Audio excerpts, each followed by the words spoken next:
I'm interested in ways of measuring life in anything other than time.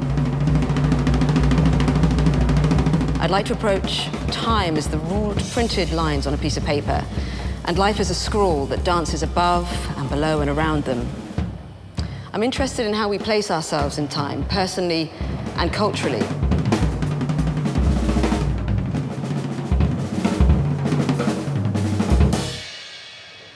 I had a teacher when I was training to be a set designer, and she said to me very early on, never think without a pencil. Quite often I think I've had an idea, and then I move on and I find the idea has evaporated, whereas if I were doing this, then the idea somehow has a concrete form. I mean, there's one we just found, actually, I should drag it out to show you, which is a set list from Adele's Glastonbury performance, on the back of which is a really crappy little sketch of a spaceship that Kanye wanted. Sometimes those little fusions of one project crashing on the back of each other's set list are quite nice little sort of diaries.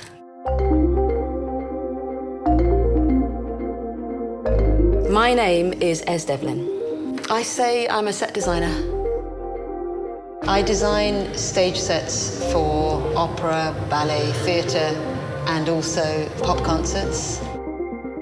For Beyoncé, for Adele, for Kanye. I didn't have much of an idea of what I wanted to be when I was very young, but I did have obsessions and repeat occupations, which included hiding in small dark spaces with light bulbs and making little models of things, which is probably what I still do now. The installation that I'm preparing for Fifth Sense is all about how to access a more profound instinct. One of the things that helps us do it is smell. The most suitable analogue I could find for that was falling. If you pull the floor from underneath any of us, we will fall. We fall in love, we fall apart, we fall asleep, we fall into a dream. Falling, though, has become, I think, complicated. My response to the brief actually was a little bit like a kind of floodgate opening, because I have spent 20 years making work which required my needs as an artist to align very closely with the needs of my collaborators. Suddenly, I didn't actually have to align with too much. I was able to attack it from a point of view of what is the grand sum of what I want to say.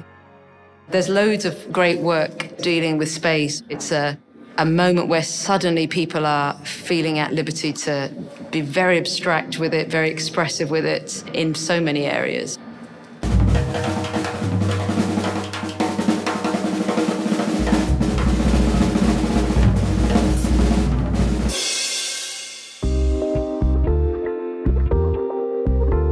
So we describe ourselves as a collective who work across the fields of architecture, art and design. Assemble is really excited by the idea that you can be creating something which many people will experience. And that's sort of part of the dream of architecture, to share your vision with a lot of people and for that to bring a joy or a benefit to many people's lives. My name is Pernilla Orsted. Architecture really is an endless series of experimentations. You're always creating spaces for new situations. My kind of inspiration has come largely from the art world, but it's also kind of from watching the city and how people are acting and interacting and how they're sort of performers within their own lives. Architecture is your prop against which to do that. My name is Janina Pedan. When people think of a set designer, sort of imagine you someone who builds a room to reproduce a certain kind of environment. There's something interesting in that, but it's much more interesting to try to see what the materials actually try to say and to work with them and to bring out the things that they are able to do and to explore. I am Xyveria Simmons. Oftentimes I'll add scent, and I love the idea of how to contemplate scent and what that does to your memory, like how that activates another part of your brain. This is a space that I first set foot in 2000. It was The Giant Spider by Louise Bourgeois, and I have come to every single thing that's happened in this space since.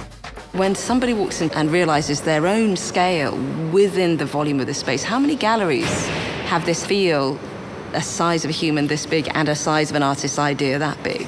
And I think it's that correlation, because that's how I approach work. I couldn't have made the piece that we're making in Peckham if I hadn't been in the warehouse. I wouldn't have known what to make.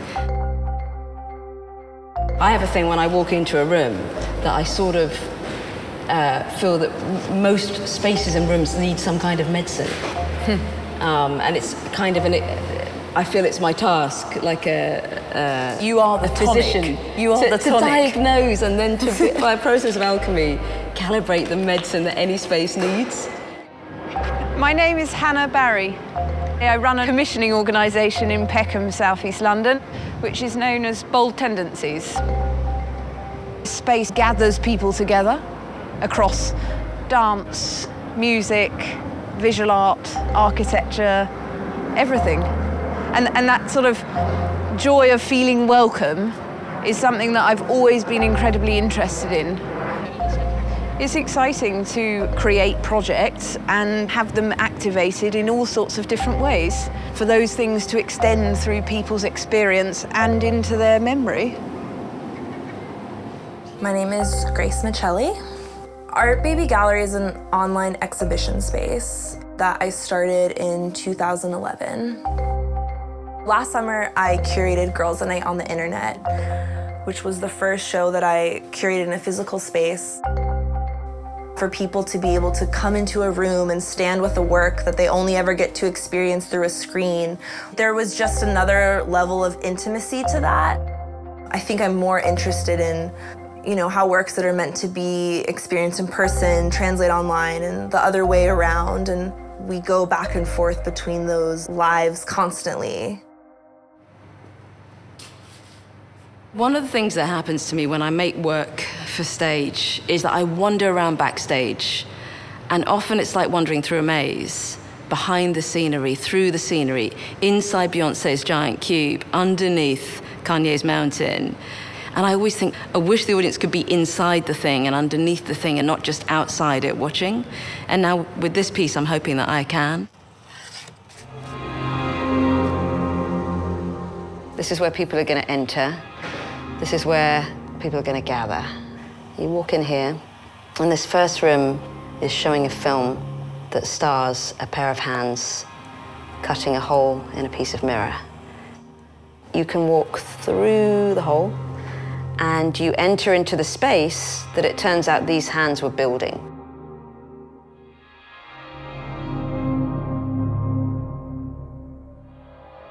I've been working a lot with mirror because it's a material that creates illusion. I want to make every viewer the protagonist. So you're able to upload an image of yourself and find yourself in the mirrors of the installation. So you become part of the work that we're making. I'm incredibly interested in new technologies and incorporating them sometimes into projects, but sometimes it's also just how technology changes the way that people use space. The way we're kind of photographing space and remembering space and sort of sharing space through the technology that we carry with us is really transformative from the way we're making buildings. We're really creating scenes for people to exist within. It's part of that performance that I'm interested in.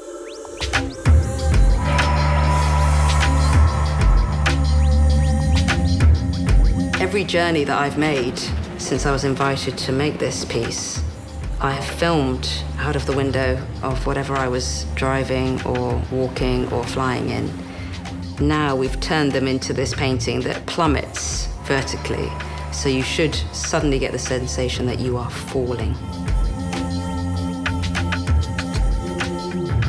How do we hold past, present, and future within our frame of vision? How do we navigate between them? How do we create our own versions of self from them? I actually think I filter quite a lot of attitude towards me as a woman working in this field out, especially because that world is generally populated by people who've come up through technical delivery of a design. Most of the time I have an all-female team of set builders, not because I just want to work with women, because they are the most competent people that I know, and people don't really expect like young, pretty women to know how to build a wall or how to use a drill. I do get a lot of feedback from young artists who comment on how amazing it is that there's this supportive community for them.